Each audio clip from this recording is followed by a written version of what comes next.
Under the glare of Gaza's night sky, a press tent marked in bold letters became a grave. 7 killed, 5 of them Al Jazeera journalists, including Anas al-Sharif, a voice the world knew, silenced mid-sentence. Israel calls it a strike on a terrorist. Colleagues call it an assassination. Between accusation and truth lies a battlefield where the war on Gaza meets the war on journalism.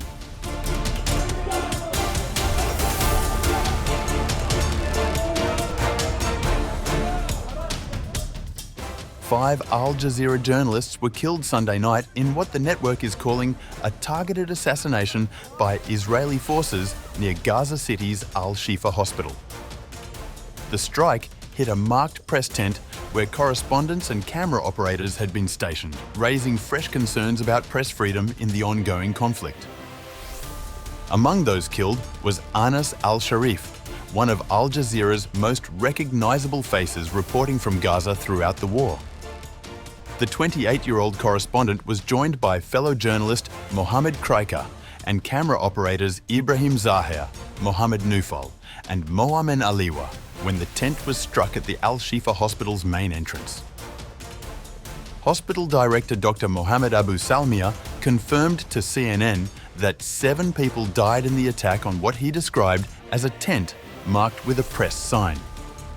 The Israel Defense Forces immediately acknowledged the strike, with the military stating in a release that the IDF has targeted the terrorist Anas al-Sharif, who posed as a journalist for the Al Jazeera network.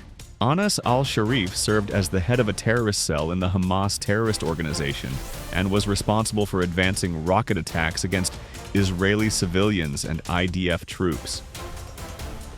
The military claimed it had previously disclosed intelligence information and documents found in Gaza confirming his alleged military affiliation with Hamas. However, these accusations have been strongly contested. Al Jazeera's managing editor, Mohammed Moawad, told the BBC that Anas al-Sharif was an accredited journalist who was the only voice for the world to know what was happening in the Gaza Strip. Moawad emphasized to the newsroom program that they were targeted in their tent. They weren't covering from the front line. Al Jazeera media network condemned the killings as yet another blatant and premeditated attack on press freedom. The order to assassinate Anas al-Sharif, one of Gaza's bravest journalists, and his colleagues, is a desperate attempt to silence the voices exposing the impending seizure and occupation of Gaza. The Committee to Protect Journalists also expressed outrage at the killings. Today's killing of 4 journalists in Gaza includes Anas al-Sharif, one of Al Jazeera's best-known reporters, and one of several whom Israel had previously alleged were members of Hamas without providing evidence. Most recently, al-Sharif had reported on the starvation that he and his colleagues were experiencing because of Israel's refusal to allow sufficient food aid into Gaza. Al-Sharif had been posting on social media until moments before his death. Breaking! Intense, concentrated Israeli bombardment using fire belts is hitting the eastern and southern areas of Gaza City, read one of his final messages on X.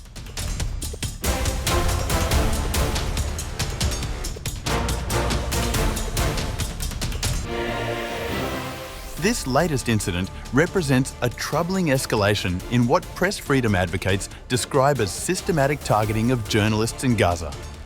In July, the Al Jazeera media network, along with the United Nations and the Committee to Protect Journalists, had issued separate statements warning that al-Sharif's life was in danger and calling for his protection. The warnings came after IDF spokesperson Avikai Adrai posted a video of al-Sharif on X in July, accusing him of being a member of Hamas's military wing. UN Special Rapporteur on Freedom of Expression Irene Khan called this an unsubstantiated claim and a blatant assault on journalists, stating there was growing evidence that journalists in Gaza have been targeted and killed by the Israeli army based on unsubstantiated claims that they were Hamas terrorists. Al-Sharif himself had responded to these accusations last month, writing on social media. I reaffirm, I, Anas al-Sharif, am a journalist with no political affiliations. My only mission is to report the truth from the ground, as it is without bias. At a time when a deadly famine is ravaging Gaza, speaking the truth has become, in the eyes of the occupation, a threat.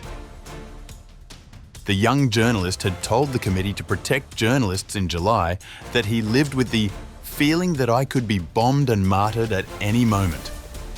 He described the Israeli campaign against him as retaliation, telling CPJ that all of this is happening because his coverage of the crimes of the Israeli occupation in the Gaza Strip harms them and damages their image in the world. They accuse me of being a terrorist because the occupation wants to assassinate me morally. This is not the first time Israeli forces have killed Al Jazeera journalists in Gaza. In August 2024, reporter Ismail Al-Ghul was killed in an airstrike while sitting in his car along with cameraman Rami Al-Rifi. The IDF claimed Al-Ghul participated in Hamas's October 7, 2023 attacks, allegations Al Jazeera strongly rejected. According to the Committee to Protect Journalists, 186 journalists have been confirmed killed since Israel's military offensive began in October 2023, with 178 of those being Palestinians killed by Israeli forces. The Gaza Government Media Office reports an even higher figure of 237 journalists killed, making this the deadliest conflict for journalists in the 21st century. The situation for remaining journalists in Gaza has become increasingly desperate. In July, the BBC and 3 news agencies, Reuters, AP and AFP, issued a joint statement expressing desperate concern for journalists in the Strip, noting they are increasingly unable to feed themselves and their families. 3 freelancers whom the BBC relies on for coverage reported often going days without eating, with one collapsing during filming.